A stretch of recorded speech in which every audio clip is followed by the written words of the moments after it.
Capítulo 6. Corisco, quando brigava, se parecia com o demônio. Aprendi as primeiras aulas de cangaço na garupa do cavalo de Corisco. O Diabo Louro era o homem mais valente do bando. Cada bala de seu fuzil valia 2 cadáveres. Esta reportagem é feita sem preciosismo literário. Transmitimos conforme ouvimos, o que nos contou Volta Seca, que durante um ano serviu no bando de Lampião, o temível cangaceiro que teve um fim trágico na grota do Angico. Volta Seca nessa época encontrava-se preso, pois fora capturado pela polícia volante, logo após o morticínio de Queimadas, onde 7 soldados foram massacrados pelos homens de Vigolino. Adendo: Volta Seca foi preso no ano de 1932, ou seja, aproximadamente 3 anos após o episódio de Queimadas na Bahia, que ocorreu no final do ano de 1929.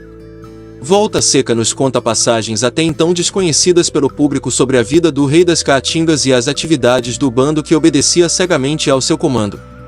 Até hoje é seriamente comentada a situação desse remanescente do sinistro bando do Rei do Cangaço. Volta Seca é considerado perigo social, pois não foi sentenciado, e mesmo que fosse seria ilegal qualquer julgamento que se fizesse, pois nessa época, a que foi preso, ele contava menos de 14 anos de idade. Essa desajustada medida das autoridades que o lançaram à prisão veio prejudicar profundamente a situação desse homem, pois desde a juventude que vive encarcerado, tendo como companheiros de prisão os piores delinquentes, retido nas várias prisões por que passou. Reagiu contra o terrível ambiente que o cercou durante 18 anos. Volta Seca é um detento de comportamento exemplar conforme atesta a sua conduta na penitenciária em que se encontra na capital baiana. Continuemos a ouvir a sua história para melhor avaliarmos o erro judiciário que o prejudica e que lhe rouba os melhores dias de sua existência.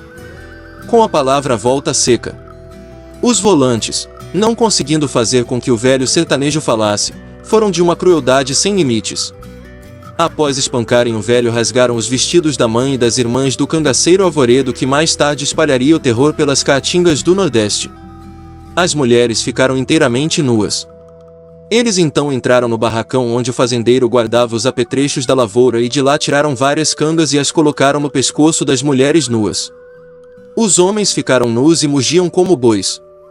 As pobres mulheres foram empurradas para o curral à força de pontapés e golpes de rélio.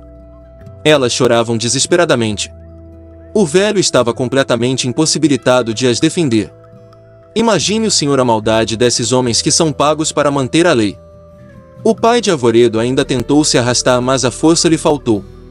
E ele assistiu ao mais nojento dos espetáculos. Os volantes nus entraram no curral, mugindo como bois, e as infelizes se contorceram no chão, de dor e de vergonha. Eles fizeram isso, meu senhor. Arvoredo, quando chegou à fazenda, encontrou a mãe completamente louca. As irmãs choravam o corpo rasgado, como se os arranhões tivessem sido feitos à ponta de punhais. Elas eram moças, antes dessa selvageria dos soldados. Arvoredo não pôde falar com as irmãs. Elas não tinham coragem de olhar o irmão nos olhos. Ficaram chorando desesperadamente, o rosto enterrado na lama do curral. Arvoredo custou acreditar no que via. Não era possível. A desonra não podia entrar na casa de uma criatura e arrasar inteiramente a família. O pai quase louco, a mãe perdeu inteiramente a consciência das coisas e não mais reconhecia o próprio filho. O sangue subiu à cabeça de Arvoredo. Esse sangue era uma espécie de bandeira vermelha que lhe acenava para a guerra. Guerra contra os carrascos de sua família. Entrou na guerra como um tufão. Ao arrancar o fuzil da parede, ouvia chegar dentro de casa os lamentos de sofrimento da mãe e das irmãs. O ódio explodiu no coração desse homem. Conflito tremendo se aninhara em seu íntimo de homem simples. A troca tremenda se foi feita à enxada pelo rifo. Nasce mais um cangaceiro no norte. Arvoredo atravessou a porteira do curral, amparou a mãe e as irmãs lavadas em lágrimas. Os facínoras que ultrajaram o seu lar deram uma nova e violenta direção ao seu destino. Arriou o seu cavalo e largou estrada fora em procura de Lampião, o rei das Caatingas. Nunca mais viu a família. Esqueceu a tudo e a todos, menos a fada dos volantes. Nos combates, só havia um homem capaz de superá-lo na fúria e na sede de derramar sangue, era Corisco.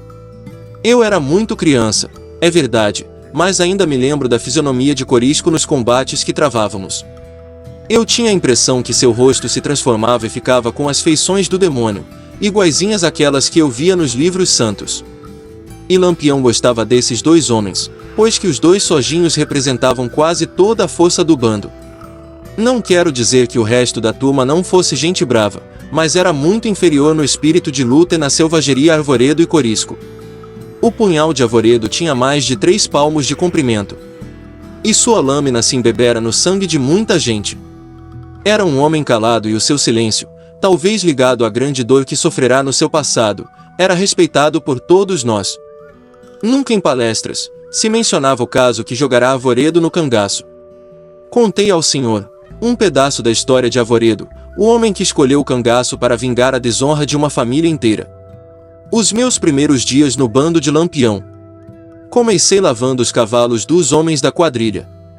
Quando fui arrastado para esse meio, eu ainda não completará 12 anos de idade. Eu saía para as excursões montado na garupa do animal de Corisco. E foi na garupa de seu cavalo que eu recebi as primeiras lições de cangaço. Corisco era um homem de boa altura, forte, peito largo, braços musculosos, olhos azuis e cabelos louros. Era impetuoso como um raio. Foi o próprio Lampião quem lhe deu o apelido de Corisco. Era respeitado por todos do bando. Eu gostava muito de Corisco. Ele me tratava muito carinhosamente.